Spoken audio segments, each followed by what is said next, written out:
Have you ever been making music and then felt like it was missing something that took your stuff from sounding really professional?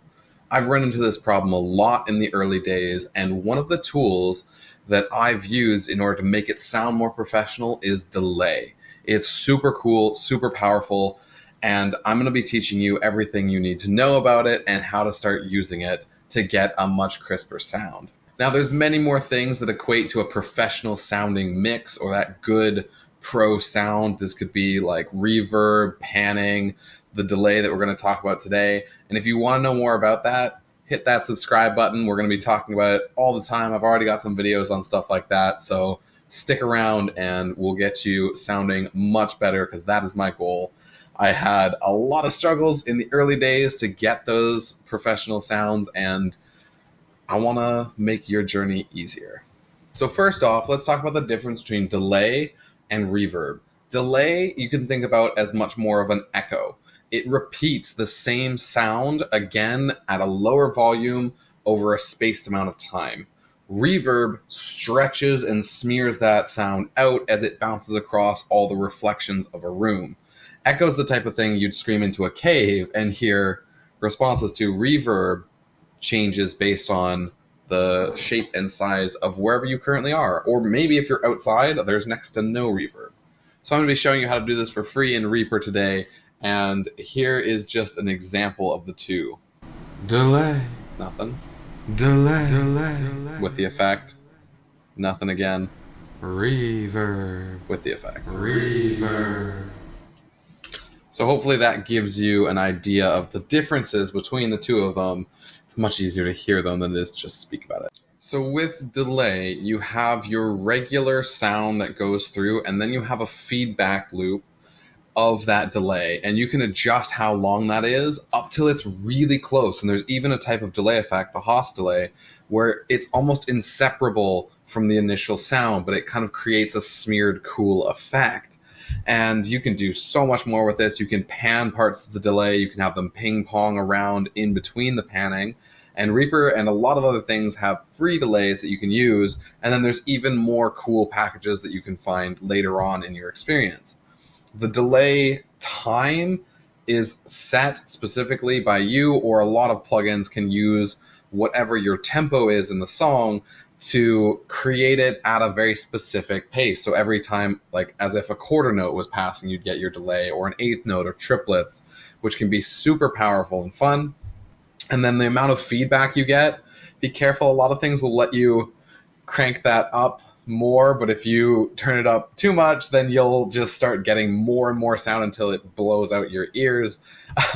So usually you want that feedback to be like -10 or less dB, so that you're slowly curtailing that echo of sound more naturally. And then, of course, all of these things have your mix of wet versus dry signal. If you've never come across that before, the wet is all of the affected sound and the dry is your original sound. So you could throw this into a delay, use 100% dry signal, and then nothing would have happened.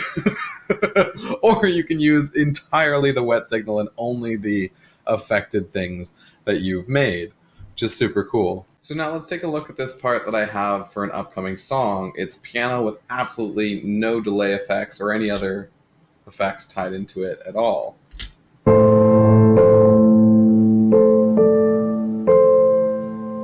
And you can see that it sounds a little bit hollow right now in some of the parts. Like the decay time isn't very great. It sounds okay, but it's missing things.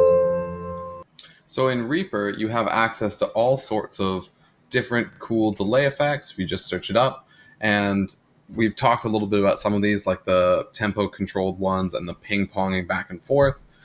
Try a bunch of them out, see what you like, but let's talk a little bit about the basic delay and what you can expect to find here. So we've got our actual timed delay, how much is going to be affected, and the feedback. These are some of the most important ones.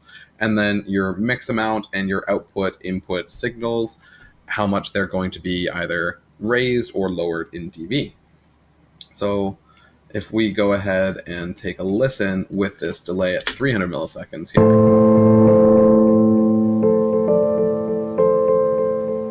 And you can can see we're getting a few echoes here. If we change the feedback lower, then we'll be getting less echoes. Because every time it's going to be put back through, it's losing a lot of volume. So next you can change when you actually get your first instance of the delay and how fast. So we can make it go real fast. The point where it starts to sound like part of the actual instrument.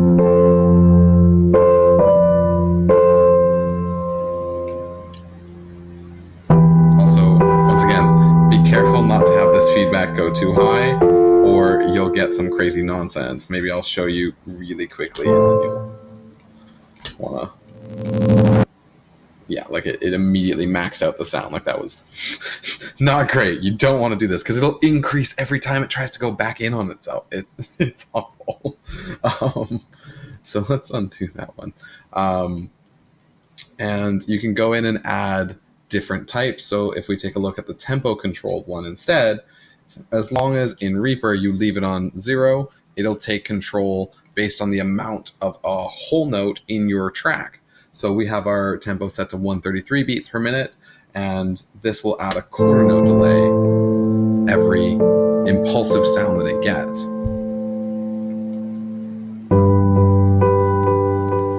And we can change the feedback amount.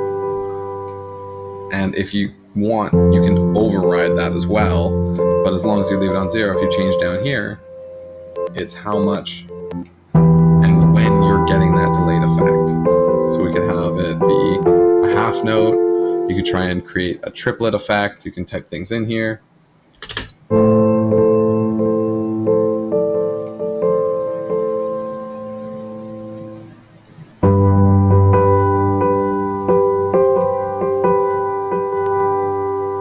This one you can go higher on because that's just the power of your delayed effect and how it's going to come across, not what's getting fed back through that chain. And then we can try out also doing a ping-pong delay, which should be quite fun. Let's even increase the width a little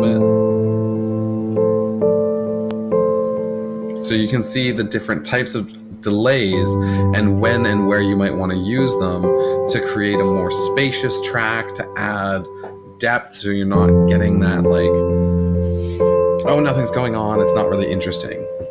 Where originally we had that problem with this piano part, so adding this delay can create so much more power instead of the sudden drop off of emotion and intensity of your music.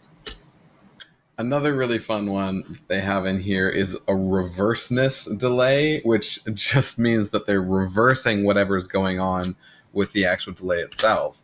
So it can create a lot of fun effects on instruments, kind of nonsense on vocals, but it can be quite fun, and you can change how much it overlaps with the actual delay, etc.